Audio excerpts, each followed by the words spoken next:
Hello, beautiful people. Welcome in. Welcome in. Thank you so much for joining me today, for being here in this beautiful space that we call the Q word, which is a space where we talk about Black queer expat dating and just in general what it means to be a traveler, to be Black, to be queer, and all those things at the same time. So, if you're new here, my name is Ami. On this channel, I talk about my journey and experiences as a Black queer trans expat and world traveler since I took the leap and left the United States at 23 years old in 2020.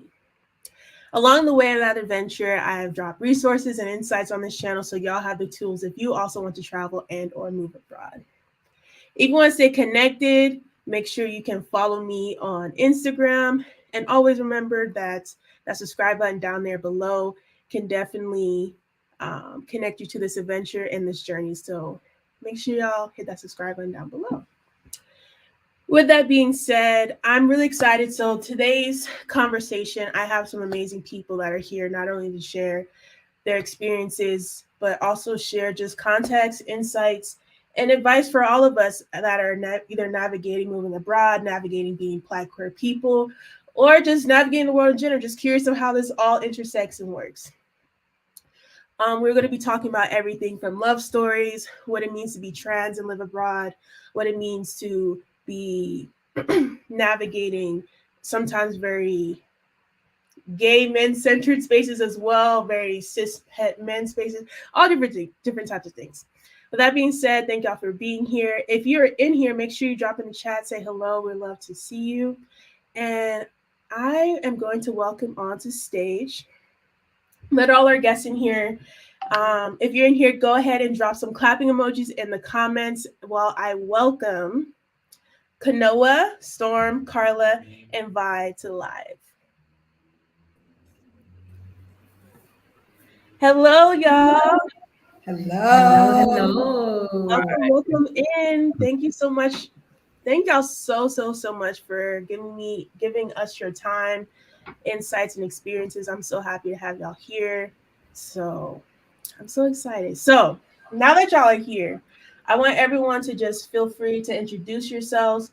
Let us know who you are, a little bit about your stories and your background.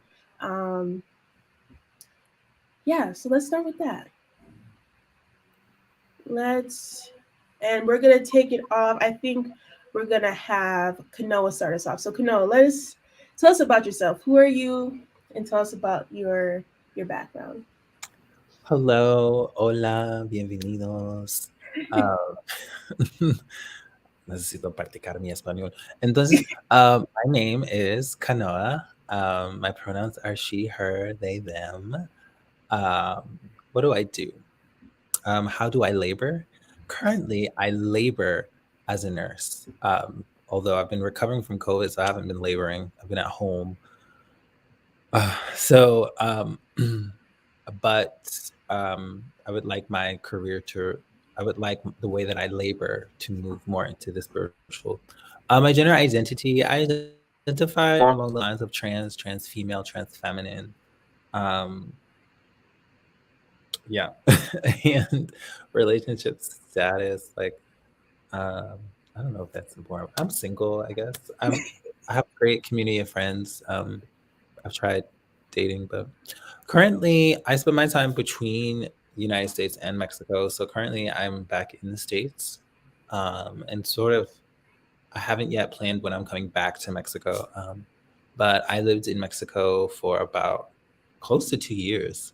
I just returned last year, so I've been back in the States for about 7 months. Um, and I'm originally from the land of the Lenape, in the Bronx. So I'm originally from the Bronx, from the Boogie Down Bronx. I'm from the South Bronx. So shout out to Cardi B and J Lo and who's that other girl now with that rap song? The It's too Dream many Doll. to keep up with at this point, right? Some girl named Dream Doll or something. I know. I heard a song by her called I don't remember. I, honestly. So yeah, I'm Kanoa. Nice to meet you all. Thank you for being here, Kanoa. Thank you for that intro. Let's hop over to Storm and Karla. Tell us about yourselves.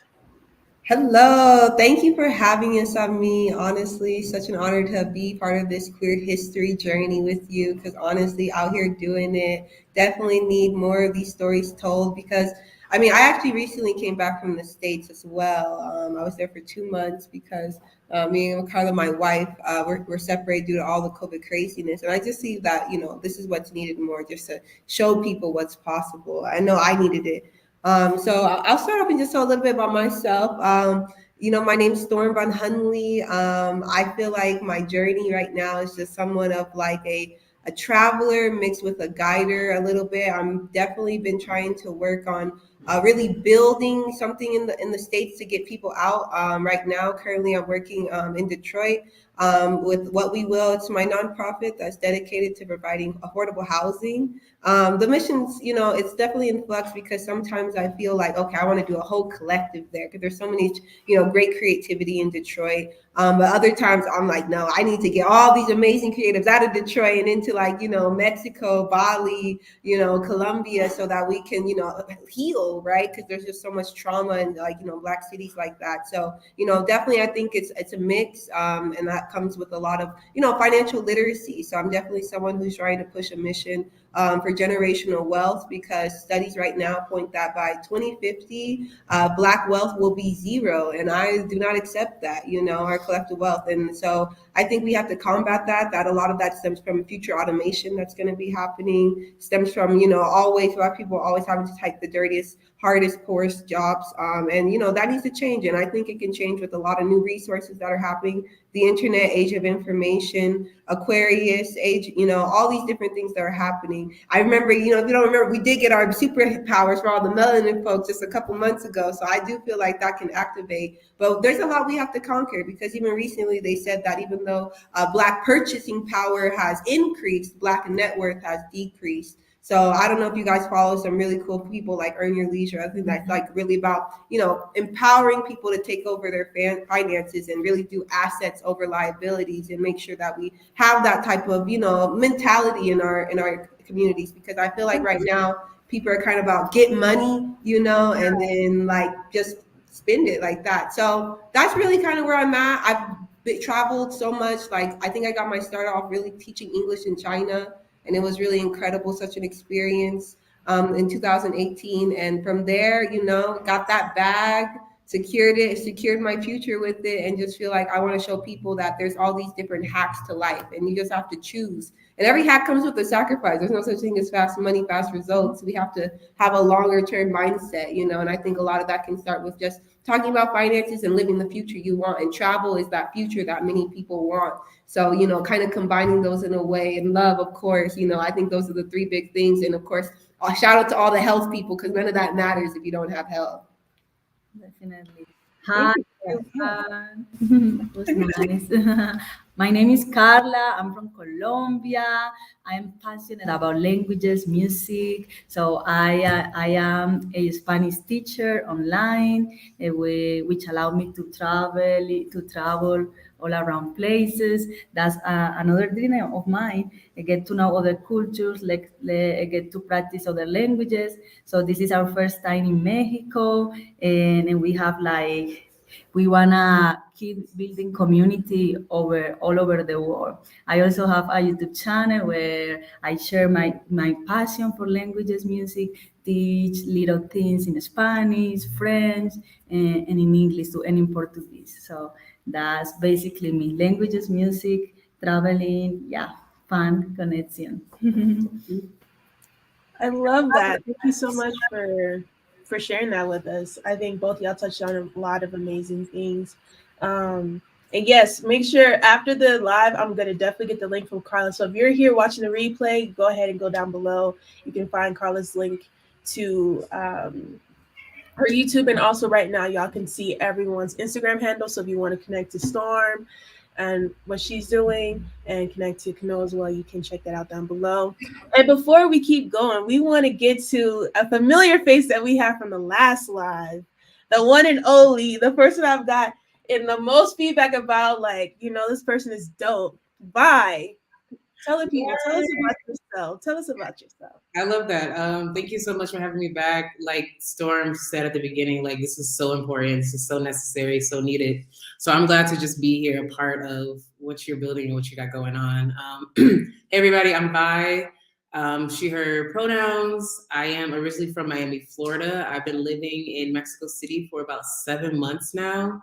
And I will be living here for until I'm ready to go somewhere else. Probably not the States, it's looking like, until I figure out where that next spot is. But until then, I'm here and I'm loving it. What do I say? Relationship status, soltera as fuck. Like I said last time, I'm single and I'm intentionally dating out here. And yeah, just having a good time. What I do for work, that don't really matter. After I work, I spend most of my time exploring the city and getting to know folks and really taking as much advantage of this beautiful city as I can. I love that. I love that. Thank you so much for that. All right, y'all. So, I realized this after I did the last one that I never really did an intro and talked about myself a little bit. So let me do a quick intro. So for y'all that don't know, a lot of y'all been on this journey with me for, it's now been months. It's been over a year now. But my name is Ami. My pronouns are he, him. I'm 25 years old. I am a freelancer, but at my heart, and what I'm really doing right here is I'm a YouTuber creating space to talk about and center Black queer voices and experiences when it comes to travel and liberation. I identify as a trans man, and I also identify as pansexual. My relationship status, I'm single, but please be gentle. You know, I'm scared. It's rough on these streets. Currently out in Mexico City. I've been here for like I've been in Mexico for a couple months now, but I've been living in traveling and living abroad for about a year and a half now. And I'm originally born in Jersey and grew up in Nevada. So that's a little bit about me. I realized I didn't do that last time. So thank you so much. I wanted to get in here into the comments really quick before we get started and say hello to some folks. So if you're in here, please say hello. We have Kumo's Unfiltered Convo podcast. Hello, welcome. Hello. We have Jennifer in the house. Hello, beautiful people. Hello, beautiful person. We're glad to have you here. So yeah, if you're here in the chat or whatever, make sure that you comment below. Let us know that you're here. I did want to Jennifer said there's such a dope group of guests. I agree. We got some melanated royalty on this screen right now. So super glad to have that. For all of my guests, and not my guests, for all the audience, I did want to drop a question for all y'all. I love to have y'all interact with us. So my question for all of you is, what is something in the Black queer community that you believe needs to be talked about more? This is something that will be definitely talked about towards the end of this with all of our guests, but we want to know from y'all, what is something that you wish was talked about more, or there was more conversation about in the Black queer community? All right, with that being said, let's go ahead and get started, y'all. So the first question I have for everyone here on the stage is, I think this is a really great question. I think this is something that's opened things up, but what is something that dating has taught you? I think through the lenses as Black queer people, we have very nuanced experiences, and I think it's important to share, like, what are some of the gems or things that dating has taught you, either about yourself, the world, or whatever, that you think is something you want to share?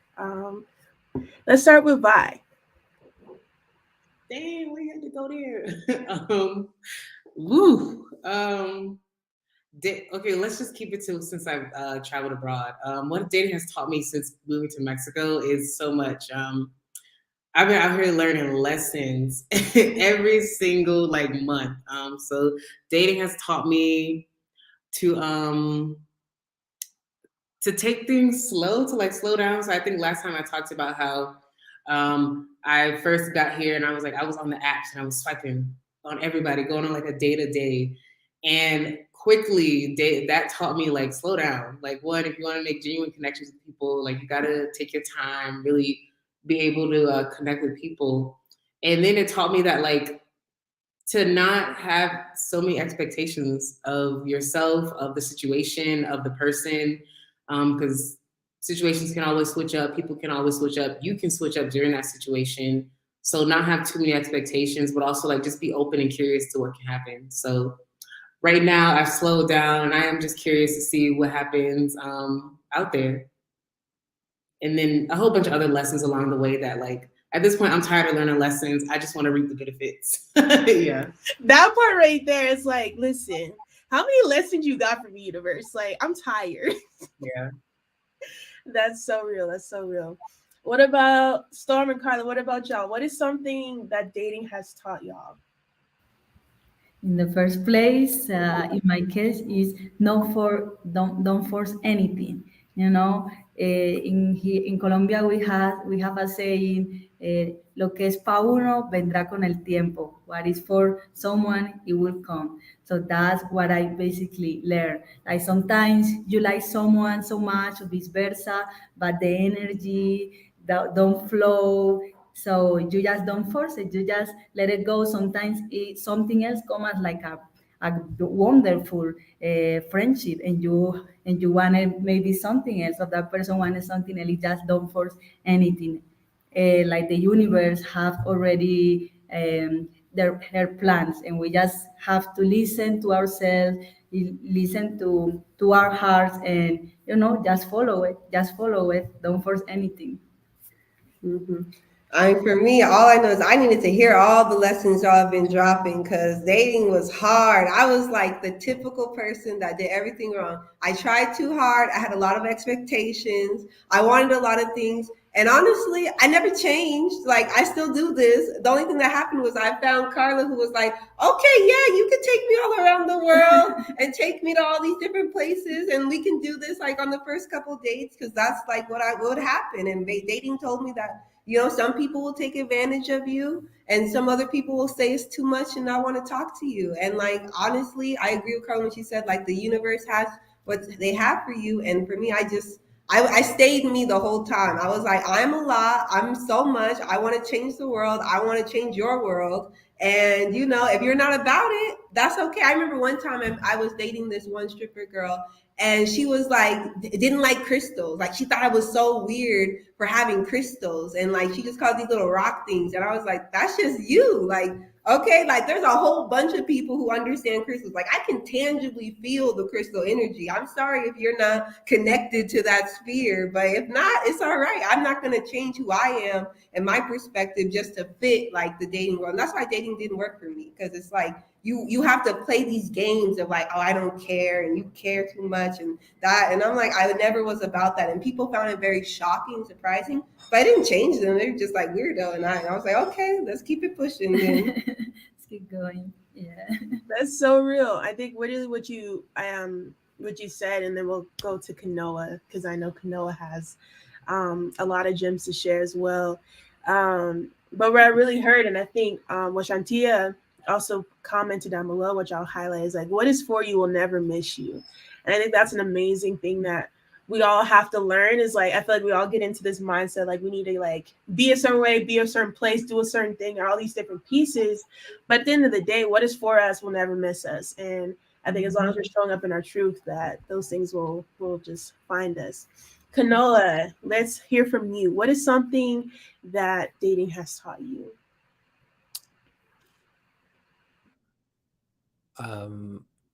Dating has taught me a lot, especially recently. I'm probably gonna go there. I feel like I recently broke up with a cisgendered male, and there's just been a lot of like realizations of how, when in the grand scheme of dating, like dating cisgendered men has just really taught me that cisgendered men are problematic. Cisgendered men cannot be trusted. I hate to say it. That's kind of what I've been dealing with lately, is this realization that, wow, I put so much of my safety into cisgender. Now, I also like to say, I mean, like, I'm moving more into my pansexuality because being on Clubhouse, I realized how attracted I felt to like MOC. Like, I realized how much I've been attracted to like masculine of center women, where I love that sort of masculinity that comes out of.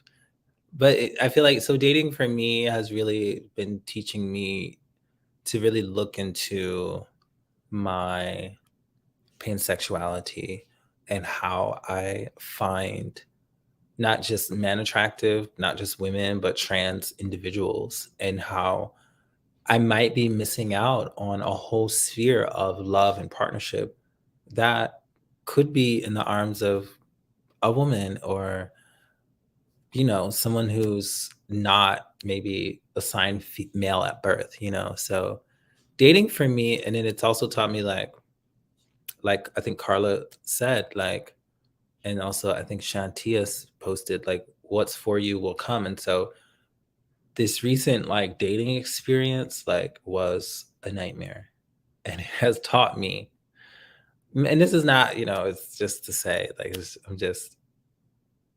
it is teaching me in this moment like to wait. And as sort of like tap more into my spirituality, it's just saying that what is for me, God is going to bring that into my life. Spirit, source, you know, the great cosmic energy is going to bring that individual or individuals, I don't know, into my life, you know. And then finally, dating has also taught me, like, where's your community? Because, excuse me, community to me is so important, because I've begun to realize just how much we put all our weight into a partner, and that's not fair. And how much we, especially as queer people, especially as queer people of color, especially as queer people of color who are going to age, we can't always put our hopes in the fact that we might have a partner. Like, we don't get cis hetero privilege to the extent that a cis person or a cis heterosexual person might. Like, we don't get the white picket fences all the time. We don't get, you know, we don't get to fall into the arms, and society still to some extent is not sanctioning our relationships. And so another thing that dating taught me was just how much I was placing too much energy and too much, I was trying to place, there was not enough equity between what my partner can offer, what I can offer, and then my community was really important. And like, especially what I'm going through lately, like just my mind and this breakup, like my community, my friends, I'm literally at the house of a friend. My community has been so elemental in healing through heartbreak. So That is so real and so beautiful. Thank you so much you tapped on so many things, but I really do think that, you know, remembering, like, as much as like this topic and this like live is, you know, titled about dating, it definitely does fall into many different parts about community and how imperative I think. I feel like I talked about this many times, like the community that I found out here, I found through traveling in general, but also out here, the Black queer community I found out here in Mexico City has like put me on to so many lessons and enlightenments and just beauty, and realizing like how much folks can show up for you just how you are. And like, all that doesn't need to be from a partner, and all that doesn't need to come from these places of romance or sex or whatever. Like, these can come from our community. So I think that's really important. Thank you for naming that. And I can't wait to delve into more of all y'all stories. I have one other question for everyone really quick, because I think this is something that I know has been real for me. So I'll start out in answering it. But I really want to know from y'all, like, oh, wait. Okay. I really want to know from y'all is, how does it feel to be Black and queer abroad as opposed to in the US? Like, I want to kind of tap into, like, and I know Karla, like, you can talk about this as well, as far as like whether you're in Colombia or in another country, but what does that feeling of holding your identities feel like in another country? I know for me, depending on where I've been, it's felt different. There's some places where it's felt heavier. There's some places where it's felt lighter, but I think for the most part, being abroad, I think being a queer person has felt, being a Black and queer person has felt a lot lighter than it has in the times when I've been in the U.S. So yeah, I would love to hear from y'all. Karla and Storm, why don't y'all go first? Yeah, I'll speak to being, in the US. Like, I feel like, honestly, for me, like, as an individual, it really matters on what I'm doing and where I'm at, what I look like, because, like, this kind of haircut, like this is really kind of saying I'm queer. And especially, like, with my wife, now her hair being short and that's kind of being lovey-dovey, it's, like, so much more obvious to people. Like, normally when we're out, people just think we're sisters, So it's kind of like how we navigate that space. So I feel like in the US, like if I'm in like a, liberal space, it's fun, it's cool. I feel like people, even look to me to be like, oh, what are we gonna do? Like they see it as a place of wisdom.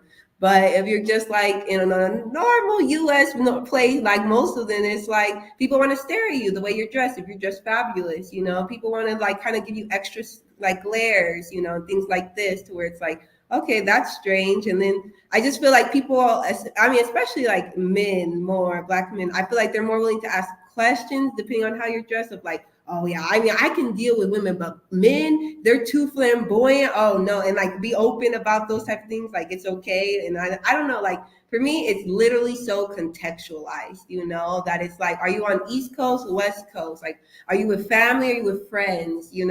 Are you like even North and South, right? Like how you navigate those spaces are so differently. So I think for me, it's just like, am I going to be more displayed, like kind of more queer coded, or am I just going to be a girl with like my big hair who's just like talking about racism in general, Yes, in my case, I feel way more free or freer when I am abroad. For example, here in Mexico, we live in Iraq. When I went to Panama, Venezuela, I feel great being myself and in the big cities in Medellin, in Bogota.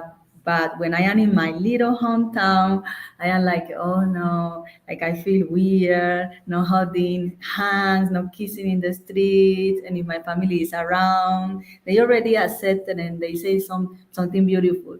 You shouldn't, hide or not be yourself just because what the people who saw you growing will think about it. And so they support me a lot, but for me, just difficult. It's like, oh, trying to work on it because before I had like a lot of boyfriends. And then a couple of years ago, 10 years ago or something, I realized that I feel more comfortable loving another woman. So that's it. I feel way free abroad. I love that. Thank you for that. What about you, Vi? How does it feel to be Black and queer abroad as opposed to your home country, and why? Yeah, I feel like I might have a very different journey with this because I feel more free being Black and queer abroad than I ever did at home. Because I've been on a journey since I got here. I think Storm kind of talked about it earlier about how like travel can bring healing to you. And when I started traveling and living abroad, I experienced the type of healing that I never knew that I needed. I was able to like really sit with myself and see myself, and through that, I was able to show up in my most queer self. I don't know if that's a thing, but I was able to like dig deep and figure out what I wanted like my life to look like and who I wanted to be and who I wanted to present as. And then I was able to start presenting that way here in Mexico City. And also because like I didn't know anyone here, I kind of just reintroduced myself to myself as well as to all these new people around me, and like presenting more masculine and just really being deeply rooted in my queerness and it being like openly queer. And so it feels at home here. It feels like at home being Black and queer because that's where a lot of it foundationally came for me here. I went through a lot of experiences, a lot of the healing here. So I don't know how it feels to be this queer person in the States because I haven't done it yet. So I'm kind of excited to see what that looks like, to bring my full self. Because when I was in the States before, I was hiding a lot. I was hiding a lot of my masculinity and presenting that way, or just not fully leaning into it. So I think in the States, it is like trepidation, it's concealing, it's keeping things back. But like I've grown to like say, forget that. Like I'm gonna do me. I'm gonna be my best self, however that feels for me. And so I'm excited to see how that is in the States. And I also know that I have that confidence now that like if I do get like step 2 with like some sort of aversion, like, okay, peace out. Like you're not my people, you're not in alignment with me. I'm gonna keep moving until I find that. And if not, I'm gonna leave the States again because like there's more out here anyways. Like I'm gonna go get some more healing somewhere else. I love that. I love that. Yes, I'm gonna go get some healing somewhere else since y'all can't give it. Y'all not giving what's supposed to be gave. What about you, Kanoa? How does I took the question down. But just kind of how does it feel to be Black and queer abroad? And also I want to frame for folks, when I use the word queer, the definition of queer both encompasses someone that identifies whether that is non-heterosexual and non-cisgendered. So I think that also covers gender identity as well.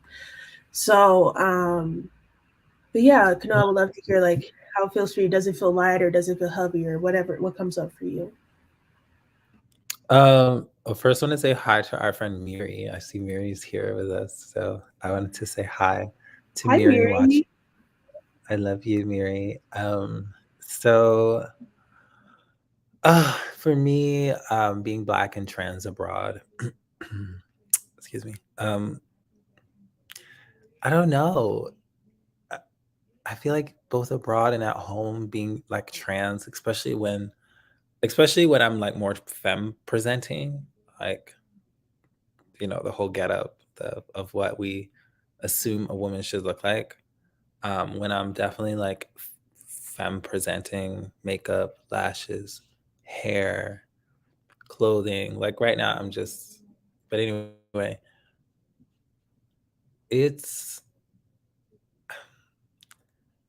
sometimes it's very lackluster, especially because for the times that I've been attracted to, like most of my dating has been cisgendered men. So both abroad and at home, like it's the same. It's the same kind of men, and it's, you know, not to, you know, it is what it is. It's been the same for me. Like before I was in the realization that I was trans, back in 2017, I had a partner who, well, we were dating. We weren't really partners, but we were dating, and he was the first person that sort of encouraged like this femininity within me. He was like, "Are you gonna wear your makeup? Are you gonna do your lashes and all this stuff?" And so before all of that, like before this recognition of like my transness, that yeah, so this individual who kind of brought it out of me, but before that, I was sort of like functioning as what I thought I was a gay male. And I feel like in that sense, because I also traveled out of the country before, you know, identifying as trans.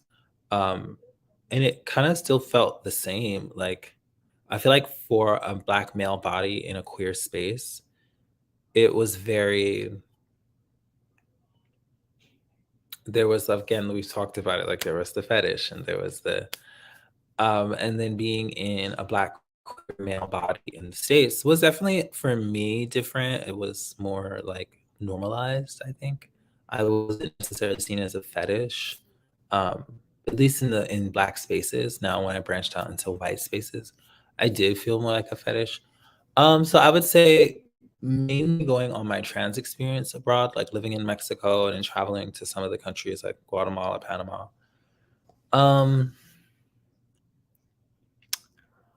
I would say I've felt freer as a queer person. Like I felt like I'm the representation of like Black, trans, and free, you know.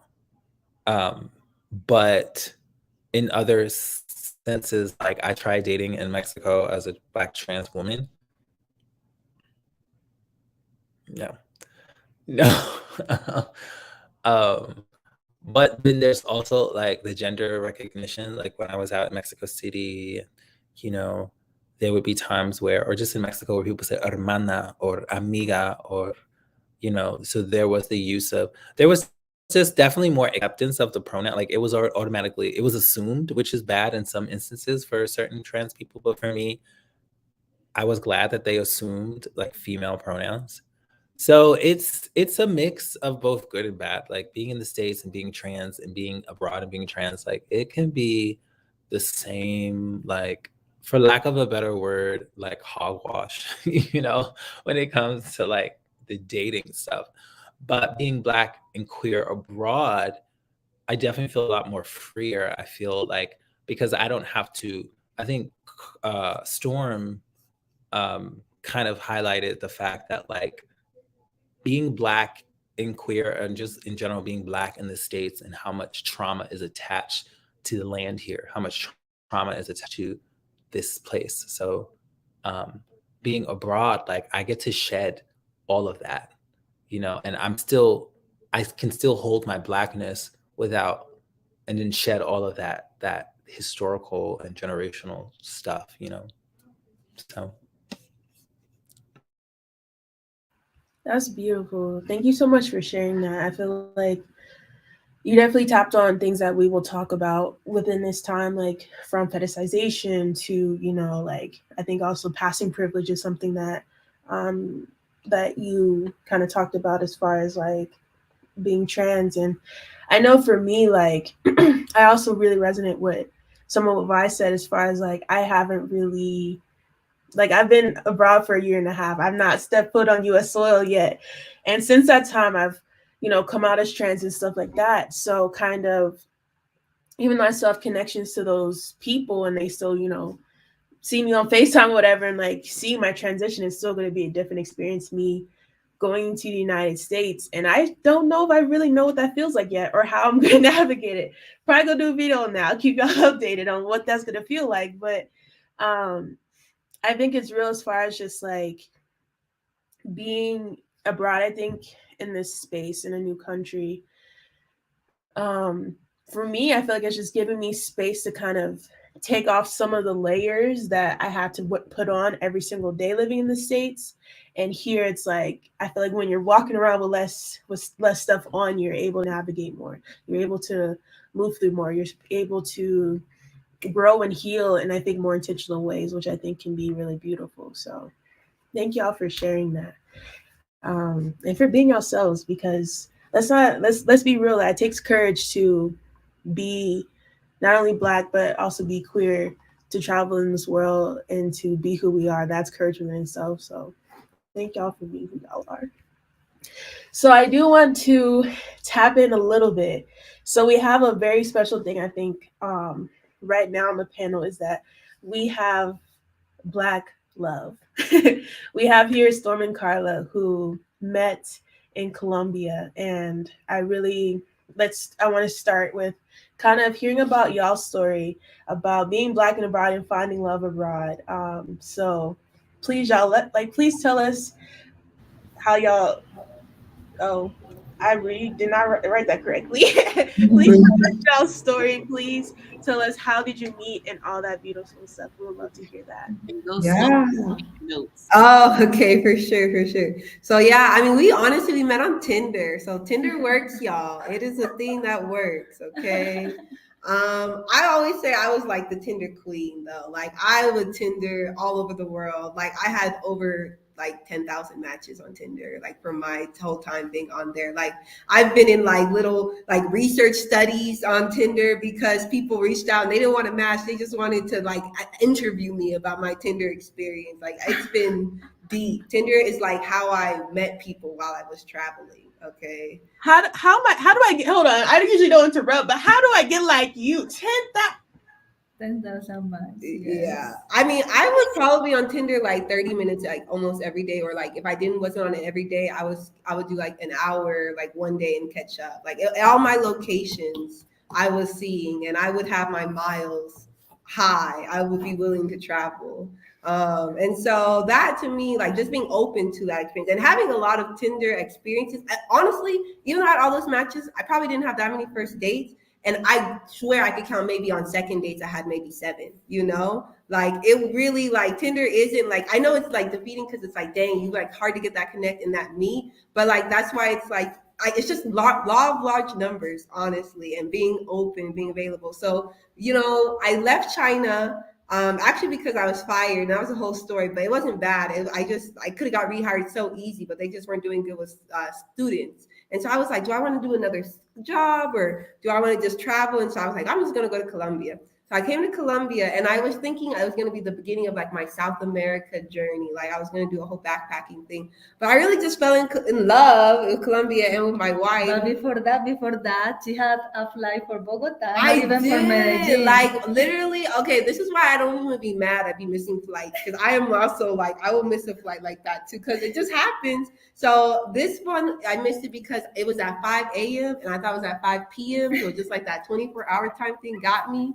And so I was traveling with my sister, and so we were like, well, we want to go somewhere. We're tired of Cartagena. I do not recommend Cartagena. Like for those who love it, great, but that's not me. So I was like, Medellin, let's do it. And it was like Halloween weekend. Turned up, my sister left, and the next day I actually we matched, and like it's funny because I matched with this other girl too at the same time, and I was gonna have like it was like between her and another girl I was gonna go on a date with, but the other girl had another Tinder date that day, so she wanted to go on her Tinder date. And so literally I was like, okay, well then I'll go on this one. We met like literally like love at first sight. Like we met at this like area called La Cuba. La Curva, sí.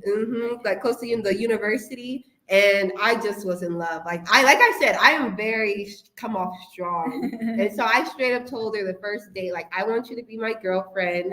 I don't want us to Tinder any other people. I just want us to be serious.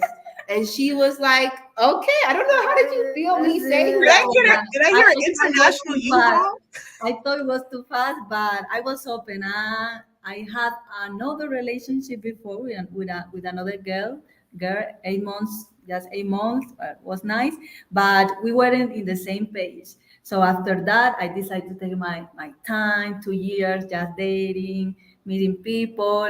And there was a moment, okay, if I meet someone else and I feel that connection, I would like to go to the next step. I would like to live with that person. So that happens. We match one Friday. I have another day with an girlfriend, and I say, you know what? I want to meet this girl. So let's keep talking. So I reject someone else, kind of, and to go in a day with her. And it was amazing. It was the next night. Yeah, we feel that connection. And she said, you know what? Let's not use Tinder. Let's focus on ourselves. I go, okay, let's do it. And her description was, I want a girl to travel all around the world with me. Yo, that's my dream. I want to travel all around the world, speak as many languages as I want. Let's do it in the same pace. Then the pandemic arrived. I was living with a roomie, and she said, because she was living in Medellin and I live outside in the mountains.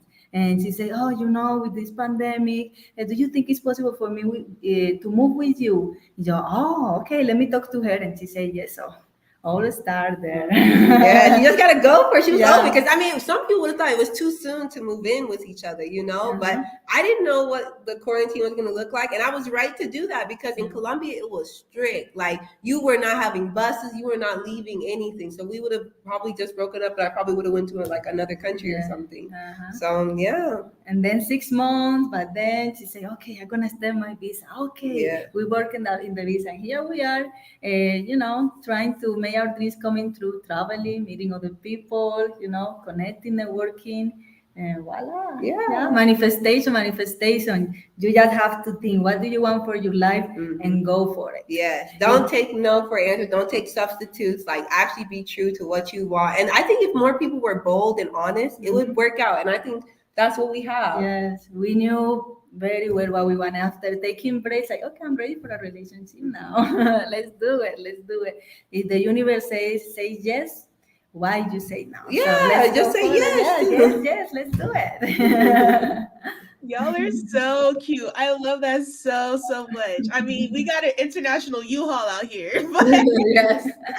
But I mean, what y'all spoke on about as far as like just like that connection and like, like manifesting, like y'all both kind of like, it sounds like to me what I'm hearing is like y'all both arrived in each other's lives at the right time from what y'all were looking for. And I think that, what we were talking about earlier about just like being true to yourself and what you want and what you need, I think it's kind of a big step and a good first step of like all right, this is what I want.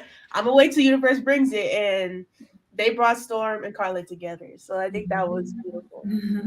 So how long have y'all been together? Like when did like your relationship start and like everything? November the 2nd, 2019. Yeah, we met November 2nd, 2019.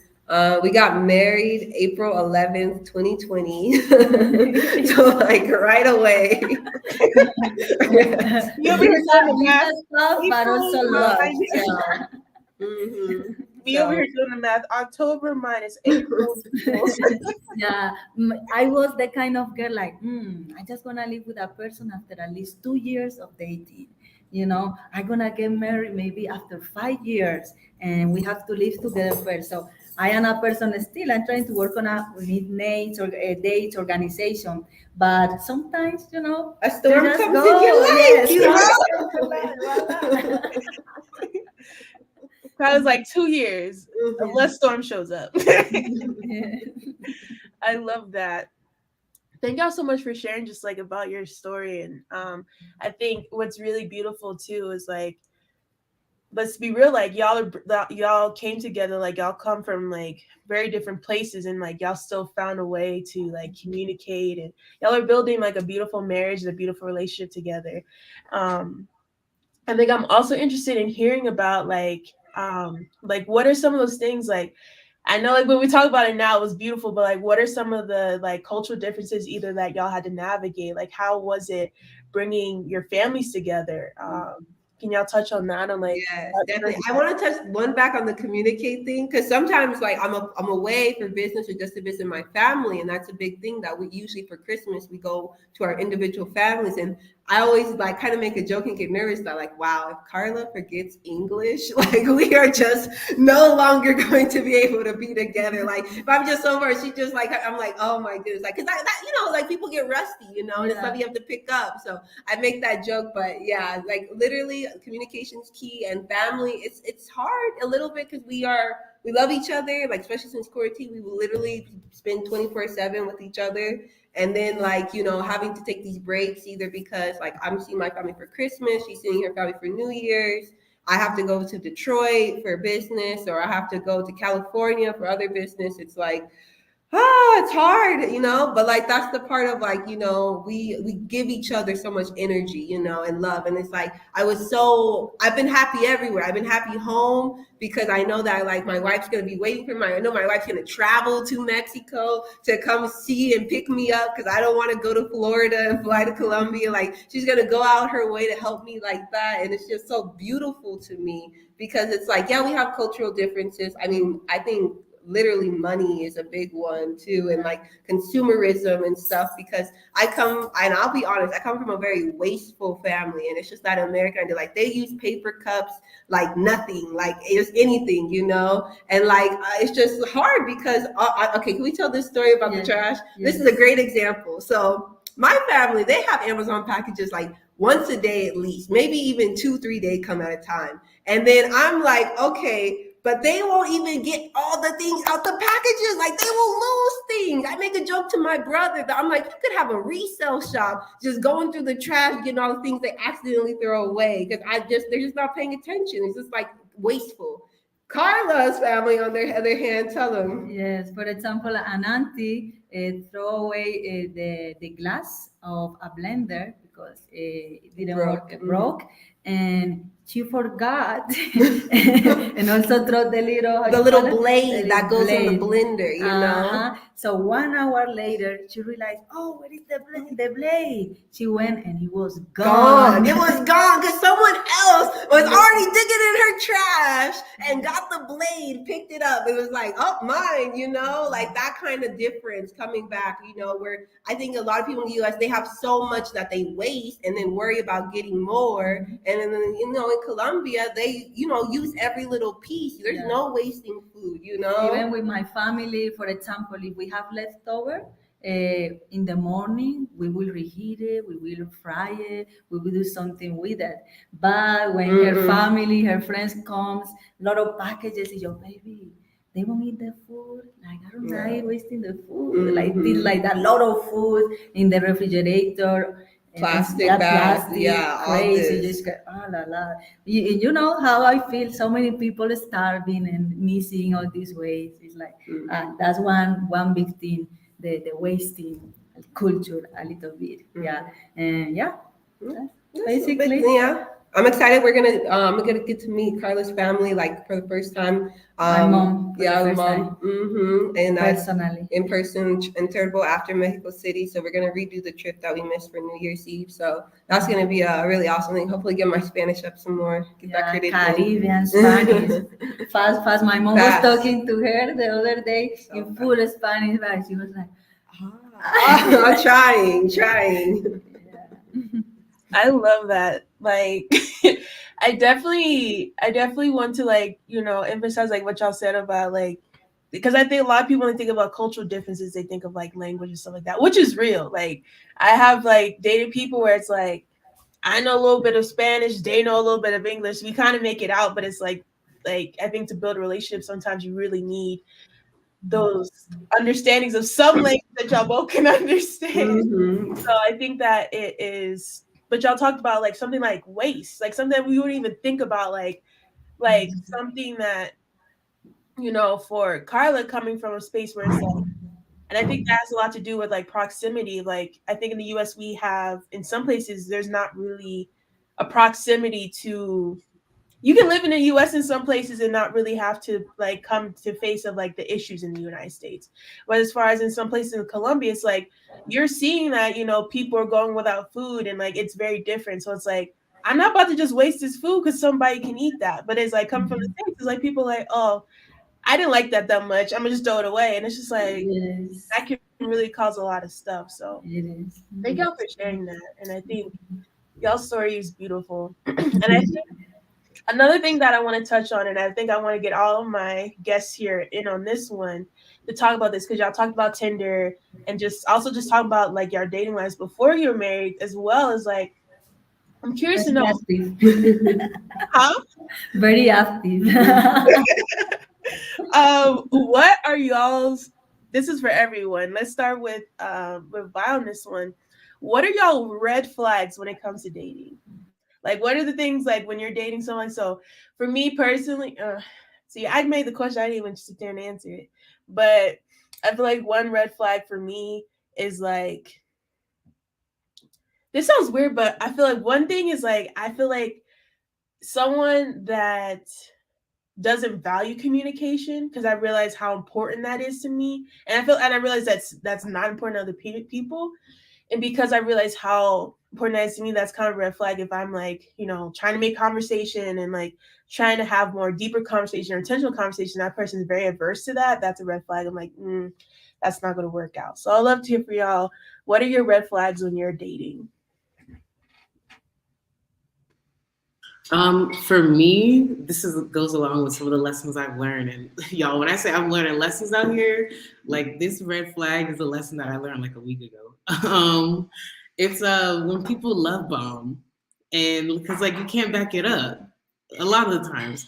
I mean, Storm, your situation gives me hope for sure. So I mean, we'll see. But love bombing is a red flag for me, because recently, like being love bombed and like it not people not being able to actually arrive to that level that they like state. It's like, don't bring me up here, and now I'm like got these expectations because of you, and now it's not coming up, like it's not being leveled. I think another one for me is like stagnation, or just someone who doesn't have like work ethic, like, or isn't like working towards something in their life. And it doesn't have to be career, but like just have something that you're passionate about. Like as a Sagittarius, I'm always optimistic. I'm always like, what you got going on? Like I'm always doing something different. So I expect somebody to not like be at my same level, but like give me something for us to talk about. Like that's one. And I think the last one is like pessimism, or just like an overwhelming amount of self-deprecation. Like not trying to take on too much of the emotional labor. Like if there's a lot that you're still going through, like let's work through that. But like I'm not gonna bring that amount to the table, and I wouldn't want someone to like feel like they have to take that on as well. So yeah, just like not that much like self-deprecation or pessimism. And that's all. That's real. That's real. I feel What like about you, Kanoa? I feel like for me, like one of the biggest red flags, well, not biggest, but I think a big red flag for me is like early on in the relationship when it's like not, it stops getting fun really fast. So like if in the beginning, like it's fun. And like recently I was dating someone and like, I want to say like 3 weeks in, and I dated this person for like 4 months, no, 3 months. It was like, stop being fun. And then I'm find myself taking on the role of like their parent or something. I'm like, wait, I'm not your mother, you know? So that was a big red flag for me. Should have left earlier, but um I would say another red flag. I agree with Vi. Do I say Vi? I agree with Vi. Like this overwhelming pessimism for life. You know, I recently was dating someone and they said to me, "Oh, Kanoa, you're always like off in La La Land and it's rainbows and sprinkles." And I'm just like, well, it's taking me a long time in my life to get to that point. You know, so to me, it was like this overwhelming amount of pessimism. I feel like also, to me, yeah, another red flag is like communication. If you're not willing to talk about issues, um, if you're not willing to, excuse me, understand my perspective, like, because I find that I've often been in situations where that I'm crossing, and another red flag for me is when I start to cross really, really hard boundaries. Like that's another thing. Like when I have to cross boundaries that I've already set, that I'm like, I'm not crossing them. So when I find myself having to cross those boundaries, like one of the things that I do not do with partners is like curse. If I'm upset with my partner, I do not curse at my partner. And so I had recently been dating someone and curse words were exchanged. And so at that point, I was like, wait, I gotta go. Because that, once it's said, it's never unsaid. And I kept like holding back and I was like, you know what? Like, that's him. That's not me. You know? And then it just got to the third time I was like, you know, and I was like, okay, yep, it's time to go. So I definitely think like for me, um, when I'm crossing boundaries. And then the other big red flag is if the person that I'm seeing has an issue with my community of friends who, you know, can't respect their pronouns, can't respect their ways of life, whether they are abled or disabled, or, you know, their pronouns, they, she, he, her, them. Um, so if you aren't willing to show up in my life and be curious about why I love my community, and you're not willing to embrace the people that I love, that's a red flag. I feel like Kanoa kind of just like, I'm sitting here right stuff like, listen, like, okay, like let me I'm reevaluating a lot of things because you're speaking straight truth though. Like I say that jokingly, but it's like I think it's important for especially as queer folks because I feel like for me, I've noticed that there's sometimes when in the past when I found a connection, I'd be so excited about it and I'm like ready for it, but like I'm so in it, I'm not looking at the big picture sometimes. I'm like, hold up, that's not something I usually would accept, or that's not something that like is actually aligned with who I want to be. So I think talking about red flags and the things that are like, yeah, no, like this is like whether a hard stop for me or like definitely something I'm gonna have to rethink with moving forward with this. I think that's really important. So Karla and Storm, do y'all have any red flags or any things that y'all are like people navigating dating is what you need to look out for? Yeah, I mean, for sure. I mean, I'm a walking red flag. So I try to take red flags kind of lightly. And that's one like good and bad. But no, but in general, in all honesty, I feel like I just have got kind of a simple one. It kind of echoes what Kanoa said, you know, in the way where it's like how much are people in the matrix and how much are they willing to get out? Like if you're not willing to learn about structural racism, sexism, even like, disability studies, all those things, those are important to me to have like a very intersectional perspective about this, then I already know you're not part of my tribe. You're not for me, So very few people are interested in that. And even so fewer people are interested in learning more to develop themselves about that. So honestly, that has been a big part. And then on a just separate side, like kind of also like starting to date in Colombia and like dating in other different types of countries, it was kind of like, well, do I have to pay for the whole date? Like it's kind of for me was like a thing of like, that's not really gonna work for me. Like you have to be willing to pay your half at least, and especially like when it was like two girls and things like that, it was more obvious. Guys, I never had that issue because they already know I was only going to go out with them if they was paying, so it wasn't even a discussion. But girls, that was definitely a thing where it was like, yeah, I'm not going to carry the whole relationship. Okay, Kanoa can write a book about flags, about red flags. Yes, my first would be don't be honest about, for example, what are your gender preferences. I have dated with other girls that they say, oh, I am bisexual, but at the end, after 2 3 months, 3 weeks later, they say, oh, you know what? I also like boys, but I didn't want to tell you because I didn't want you to reject me or things like that. So that for me is the first one.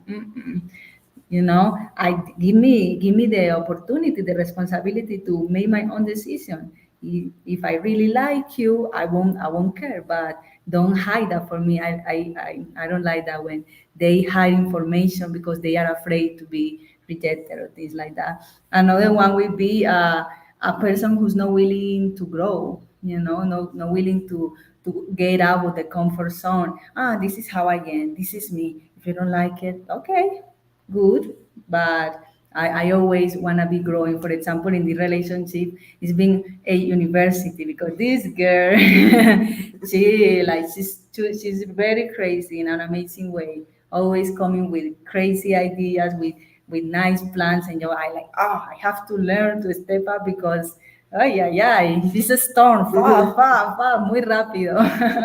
So yeah, for me, those two things, don't be honest about your preferences, hiding important information, and not willing to grow. And also, I am a very intuitive person. I just, my energy just repels other energy. So there's something wrong, even though I don't know exactly what is the red flag, but my body tells me like, that person, no, there is something. So those things. That's so real. And I really love you said that Storm is crazy in an amazing way. Like that's a really beautiful way of just like, I love this person, but I also acknowledge like they got me on my toes. So I really love that y'all kind of, it sounds like y'all balance each other out, like the chaos. I was talking to a friend earlier, like I've met friends where it's just like, I don't know. I most of the time, if you know me in real life, I got chaotic energy. So a lot of times I need someone with like calm energy. So usually that's like my yin yang, and then but also someone I can switch with. You know what I mean? Sometimes I need to be calm. Yes. So I think that's definitely real. So thank y'all for so much for talking about that. I did want to hone in a little bit more for just a second because I think that we have Kanoa here. I also identify as trans as well, just kind of making space to talking about being trans abroad.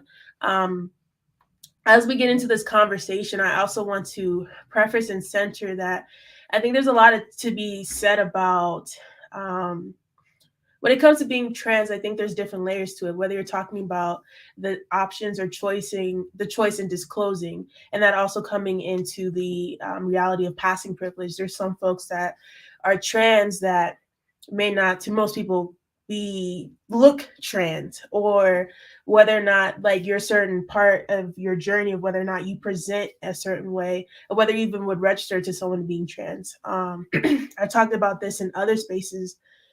For me personally, like, while I very much identify as trans, I use he, him pronouns, I try to be holding to that. But sometimes as I walk the world, I'm very much perceived still as a woman, you know what I mean? Like, whether it's because of my voice or because I have, things on my chest, whatever.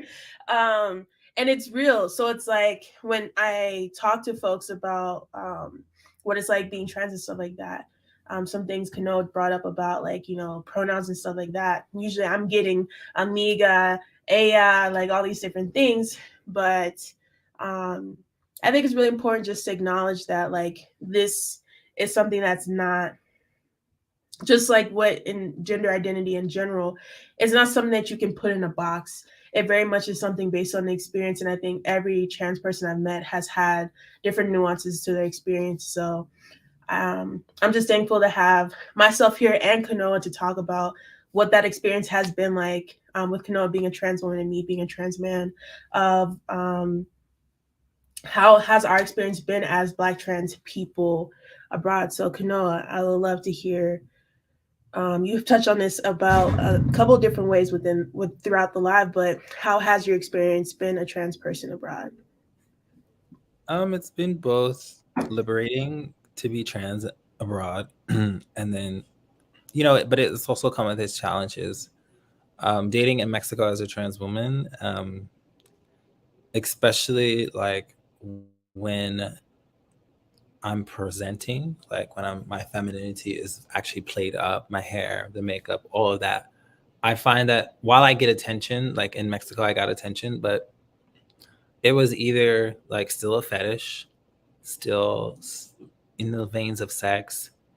And if it was like more so geared towards relationships, like it was like the men were like overbearing, let's get married and I'm just like, I'm not trying to marry you at this point because, or men who were just like on the fence about whether or not they liked me. Like this one guy, I know that he liked me.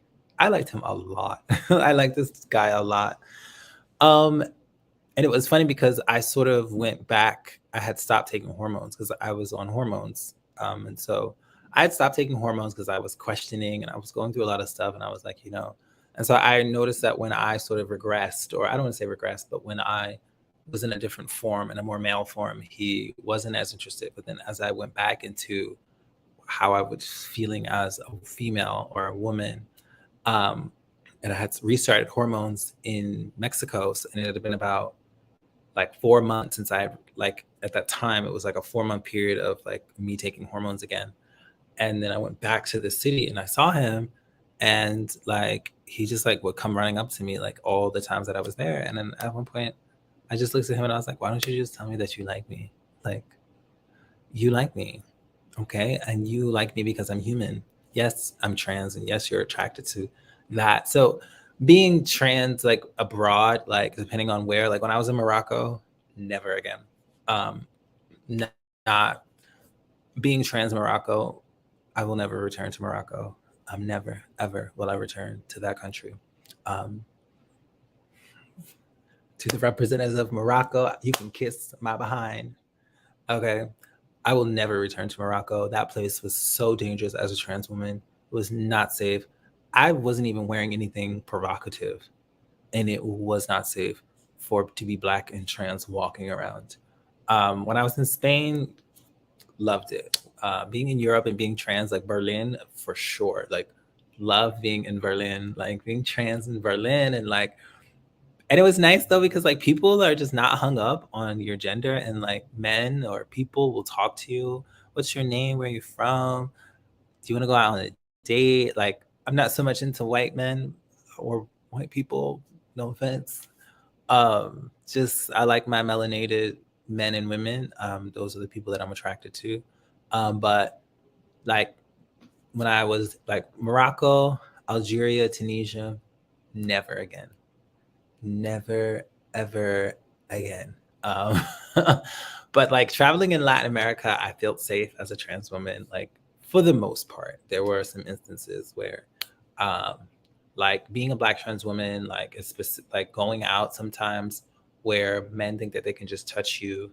And because like I was taller than most of the men, and like, there's a few times I had to like pop off, I had to, lay some holy hands on some folks. So it's just like being Black a trans person or woman or feminine abroad, while it was there was just times where it was totally liberated, because I get to be in the fullest expression of who I am without shedding all that stuff from the United States. And I get to like go out to parties and live my life up, and for people to see that like we're out here, you know, but then still having to face like even within like the Latin America, the machismo, you know. So That's so real. And I feel like so many things that you said came up for me. I do want to offer my perspective and my experience in this. Well, I feel like being Black and trans abroad has been pretty good overall. I think it has its good and bad parts. I don't even know like what I want to touch on. Like, I think just because I think there's so many pieces. Because I think not only am I just navigating my day-to-day life, but also, you know, having this platform of a YouTube channel and my Instagram, it's also become somewhat of a platform. It has opened me up to like not only just like what things I will have to deal with as I plan to transition more physically. I feel like a lot of this has been a mental transition, emotional transition as well, because there's literally so many pieces of transitioning. Because I feel like realizing that, you know, whether it's like as I travel so much, realizing when I'm going to the airport, like documents and stuff like that, realizing that, you know, in a lot of places, things are a lot more binary, and having to kind of, depending on how I present at that time, like, what is that going to look like? And just I don't even know, just dealing with like the assumption of gender, I think, and the US is there, but also here, I think it's a whole different other language. Sometimes I'm trying to speak with folks, like I'm speaking in Spanish, and while I'm pretty good at my Spanish, like I don't know how to communicate all the times, like, oh, I'm trans and this is what this means. Like I had someone like, I said like, oh, well, you know, identify as trans is my name, is my pronouns. And they're like, oh, you like children. And I'm like, so like, not even like, like what the, like, I don't even know, like, what does that mean? Like, what are you trying to say? So it's just like trying to navigate things like that are, you know, not comfortable, even in my own native language, in my own native country, and another country can feel heavy. But at the same time, like, I feel like just being abroad and not having to deal with all the other pieces of things that we talked about just being Black in America, I think has helped kind of make space for that at the same time. And yeah, I mean, I've also dated somewhat since I've come out, but not that much. So I'm also curious to see what that's gonna look like. I don't know, y'all. Looks like we're gonna have to have a part 3, but it's so many pieces to this. But thank you so much, Kanoa, for sharing your experiences. Because I truly believe, like, any space I do, like, I think when we center and focus on our most marginalized and our most, and as Black trans women, I think really face a lot of marginalization and a lot of danger and harm. I think it's important to center stories like yours, Kanoa, because it's important for folks to know your lived experiences and know what it's like, so that we can start to create space to make, hopefully one day, these things a little bit more easeful and a little bit more loving. So definitely. Thank you, Ami. of course. Yeah. I also want to center, and I want to go over and talk to Vi for a little bit. I know, Vi, you identify as a woman-loving woman. You also talked about a lot during this series about, you know, presenting more masculine, things like that. And I think it's important to identify, I feel like a lot of spaces in the queer community, as far as like places you can meet people, like the apps, like some of the most popular apps are very much for gay men, where you got Grindr, stuff like that. Or you have the spaces like bars and stuff like that are usually gay bars, or like very much centering men in there. So I really wanted to hear your experience of like, has it been difficult to find like with sometimes these gaps in spaces to meet folks, Like, has it been hard to find connection? Like, what has your experience been in finding connections with folks? Yeah, no, I actually feel like when you talk about apps, because I also think it depends on like what stage you are in dating and what you're looking for. Um, so I think when it talking about the apps, I actually was a lot more active on the apps and like actually meeting people after traveling abroad, like coming to Mexico City. The app, like if you're talking about like Tinder, Bumble, they are out here. Like they're on the apps. I feel like if I really committed to like getting at Storm's level, which is crazy because I don't think I'll ever do that. 10,000? We need to talk offline. Maybe like 1,000 or so. I could get that here. There's just so many people on the apps, and that was something that really surprised me. Even coming from like Miami, I would like run out of women to swipe on like daily. They just weren't there, and I was always like, where are the women loving women? And they just weren't in the. From my experience, I didn't find them in the States. But when I came to Mexico City, like there were just so many people on the apps. Since transitioning off the apps, because I just what I was looking for wasn't on the apps anymore.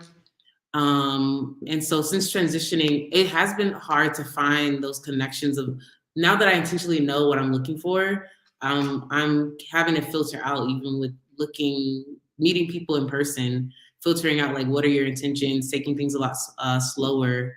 So once you kind of are slowing down in that way, it gets a little bit harder. But if you are just coming to have a good time, meet people quickly on the apps, it's definitely there. But I think once you decide that like I'm gonna slow down, I'm gonna look for this specific thing, and I have these sort of things that are like red flags or things that are non-negotiables, it gets a little bit harder. I have been meeting a lot more people recently, just like out and about. I talked last time just about the nod and meeting people on the streets. That has helped for sure. Just starting conversations, putting myself out there more. And then just mutual friends, telling my community what I'm looking for, and then them like holding my like having my back and stuff like that. But it has slowed down for me a lot, and it's a lot harder to meet people. But I think the connections that I've been making from that have been a lot deeper and a lot more in alignment with what I'm looking for. So I'm okay with it slowing down if it's going to lead me to the person or the people that I need to be led to. But yeah, even though like Valentine's Day is coming up and I don't know where they at, and it is where's she at? But it's okay. No, like your answer really touched my heart because I feel like that's real. It's like I feel like as you have, you've been using the apps and all these things, but as you have been growing and kind of getting more specific into what you want, it's like that's not even where I want to find it no more. Like I don't even want to be on these apps. Yeah, sometimes I go back on the apps. When you're bored, what they doing out here? Like 5 swipes in, I'm like, I'm tired. Same thing, same conversation. And maybe it's because of what I'm bringing to the table. Like now, maybe I just don't have the energy anymore for that specific kind of interaction. I want to agree with you, V. I feel the same way. Why? I feel the same way. Like I'm done with the apps. It's just tiring. Like it's just swipe, swipe, swipe. I'm like, the universe is gonna swipe right for me. Yes, yes. And I feel like the universe is like keeping us in a way. Like I feel better about myself not being on dating apps. Like even though I feel lonely at times, or I feel this loneliness or this longing for partnership, and I've had to ask myself, how much of this is my addiction to love? How much of this has been like trauma? How much is this like a trauma? Um, how much of this is this addiction to love? Like, and I had to sit with that and address that, and like, where does that come from? And I know where it stems from, early childhood. So I've since gone off the apps. I'm like, you know what? Like the universe will swipe right. And I feel better about myself. I feel more confident. I feel like, you know what, like, and it also moves into like things like self-pleasure, where you learn how to fulfill some of your own like physical needs, and explore. Like for me, going off the apps has been the exploration of my own body and my own, the things that really satisfy my body, in self intimacy, Yeah, that's real. Y'all, so are we going to become anti-apps? Like, what are we? Because, like, okay, because we have the balance here. Like, we have Karla and Storm up here. They got a whole marriage from the app, but then we got us down. Like, But that's like that to me in the Buddhist sense, like that's their dharma. Like that is their dharma. Like the dharma for them was to meet on that. on the And app. for some of us, the dharma is which is your path. For some of us, our path is not to meet our partners on the apps. yeah, damn. We got a lot of unpacking to do, y'all. Part of this, I'll be sending out some journal prompts for everyone after this, so we can unpack everything that we just went over. Now I'm not into apps. I said I didn't delete the apps. I just no. I'm just trying something different right now. I was. So you can still find me. Yeah, I mean I'll keep them updated, and I'll go on every now and then to see if anybody's like hitting me up. But I'm not like actively on the apps right now. Just see like try something different. But the apps are always an option, and also just like to find other parts of community. It doesn't have to be a romantic partner or a sexual partner. I found like really good friends through Tinder as well and through the apps. So, because also I went on the apps at some point just because like I don't see Black queer community here. Are they on the apps? And it's really like, especially here in Mexico City, it's like one in a dozen, if not more. But like finding community even through that has been helpful for sure. That's real. I definitely have met some friends and community on the apps too. So I think what we're trying to say here, y'all, is, do what feels best for you. Do what is most aligned with where you are in your path. And go find one way. There's no one way. Exactly. Like whether it's in the streets, in the apps, in the cafe, in the bar, in the airport, people's everywhere. People's everywhere. All over. So I want to start closing us out, and we posed this question to the audience early on, so I do want to tap into some of their responses. As far as the audience question today was, what is something that needs to be talked about more in the Black queer community? And I think we have some really great responses. Definitely want to check in with Mary. So hi, Mary. Mary was in here, and Mary said that something I wish was talked about more in the Black queer community is that sometimes slow process of coming out, the pros and cons, and how that impacts all forms of relationships. I think that's really where I think I saw a TikTok the other day of like this very binary view of like coming out. Either you're in the closet and you're like ashamed and you're inauthentic and stuff, or you're out and you're authentic, and I'm like, that's not necessarily true. And I feel like there does need to be more space made for that. So yeah, I think that's really important. And I think that is really good. So thank you for sharing that. Also, Shantia talks about something I wish I was talked about more is that the double standards we also perpetuate when it comes to harm, abuse that can happen within queer relationships. And that's whether it's platonic, familial, romantic, whatever the case may be. I think that's really real as well. So thank you for that. Thank you for that. All right, so I want to go ahead and start to close us out. And sorry, I lost my train of thought, y'all.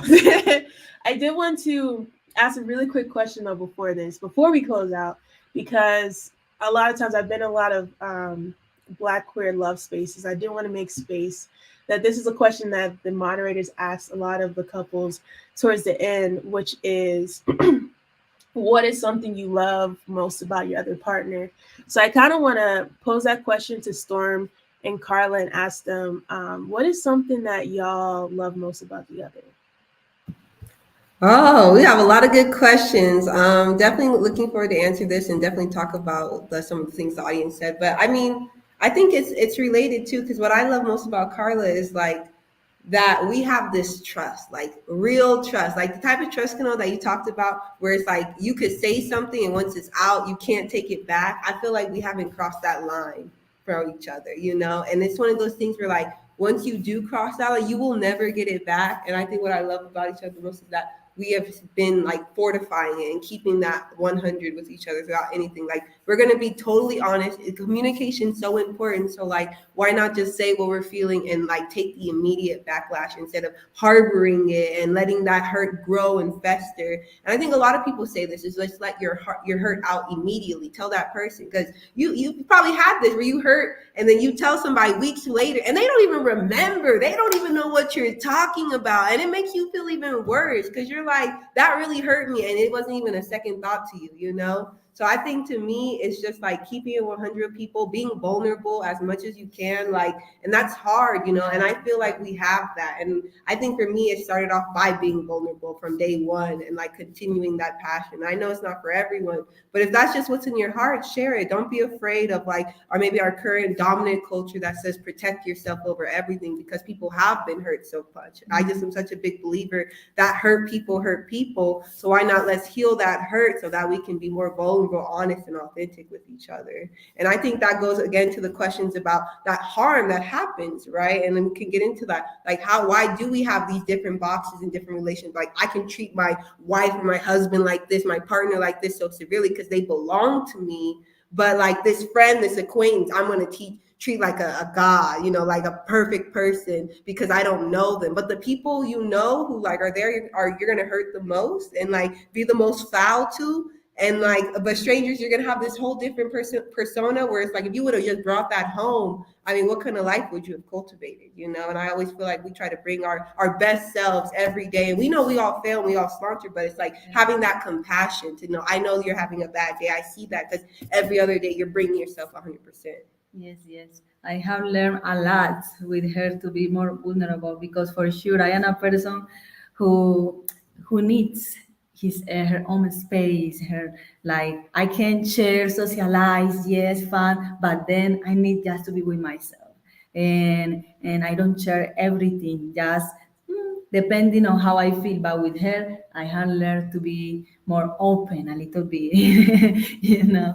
that part. Also, what I love about her is her capacity to let go things so easily. I am a person who gets so much into my feelings, my thoughts, like, but why this happened? But I planned this thing, just let it go. That. So it's been learning, and something else is I love, like I say, her amazing ideas. She's always coming to, how am I going to do this?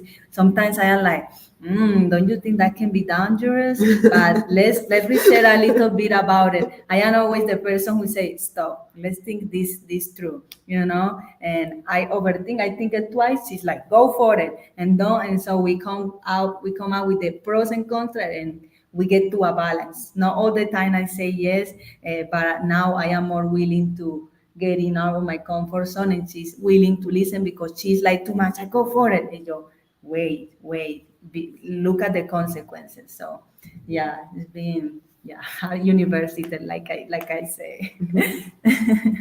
Yo, y'all are so cute and just like inspiring. Like cool right now. Like it's right before Valentine's Day. I'm like, folks are probably here like, Karla Storm are so cute. But I think what I'm really hearing from y'all is like, I think this is what everyone's goal is, to kind of find that balance. That person that kind of like, I feel like we all in this world a little bit off.